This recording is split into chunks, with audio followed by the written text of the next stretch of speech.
Hi friends, welcome to home routines. బీనీస్కాయ తాలింపు చేస్తున్నానండి. ఈరోజు ఎలా చేస్తానో చూపిస్తాను, చూడండి. దానికోసం ఫస్ట్ బీనీస్కాయలు నీళ్లు పోసి ఉప్పేసి ఉడకబెట్టాలి. దానికోసం పొయ్యి మీద ఇప్పుడే పెట్టాను.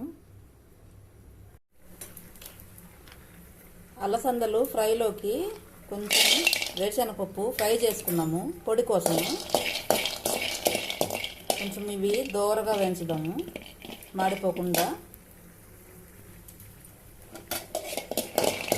ఇలాగే తొక్కులతోటే వేసేసుకున్నాము, తొక్కులు ఏం తీయనవసరం లేదు. కొద్దిగా నువ్వులు వేస్తున్నాను,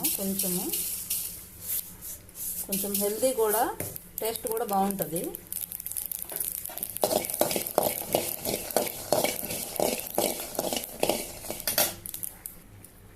కొంచెము సాయిపప్పు కొద్దిగా వేసుకోండి. సాయిపప్పు కొంచెం మిరపకాయలు ఒక 5-6 మిరపకాయలు వేసుకోండి. కొంచెం ఉప్పు వేసుకోండి. తెల్లగడ్డ కొంచెము, ఇవి వేయించుకున్నవన్నీ వేసేసుకోండి.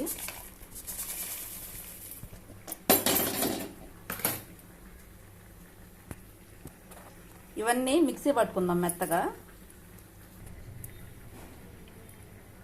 ఇలా మిక్సీ పట్టుకోండి. తాలింపు కోసం బాండలు పెట్టి కొంచెం నూనె వేయండి. మరీ ఎక్కువ వద్దు, కొంచెం ఒక 2 స్పూన్లు అలా వేసుకోండి.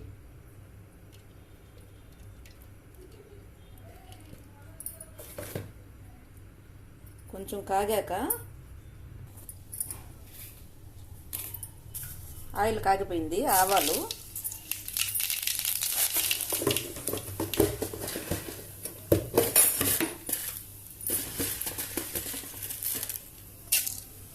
శనగపప్పు, మినపప్పు, కొంచెం తెల్లగడ్డ, ఎండుమిరపకాయ,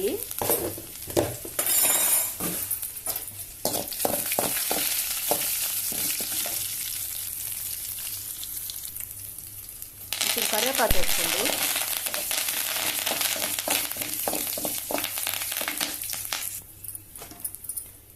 ఇవి అలసందలు బాగా ఉడికిపోయాయి. ఇవి నీళ్ళన్నీ కొంచెము ఒత్తేసుకున్నాను. ఇవి కొంచెం నీళ్ళు వేసేసుకొని ఫ్రై చేసుకోండి బాగా.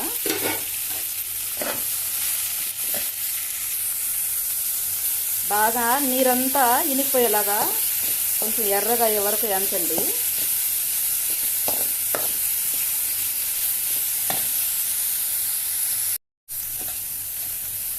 బాగా వేగిపోయాయి ఇవి. దీంట్లో పొడేసుకున్నాము.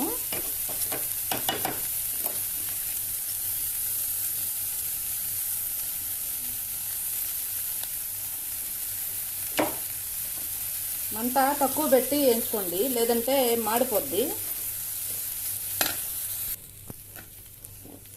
మంట తక్కువ పెట్టకపోతే పొడంతా నల్లగా అయిపోతుంది.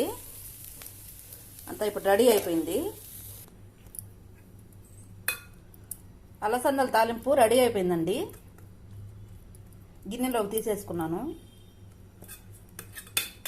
నేను చేసిన వంట నచ్చినట్లయితే లైక్ చేయండి, షేర్ చేయండి, సబ్స్క్రైబ్ చేయండి.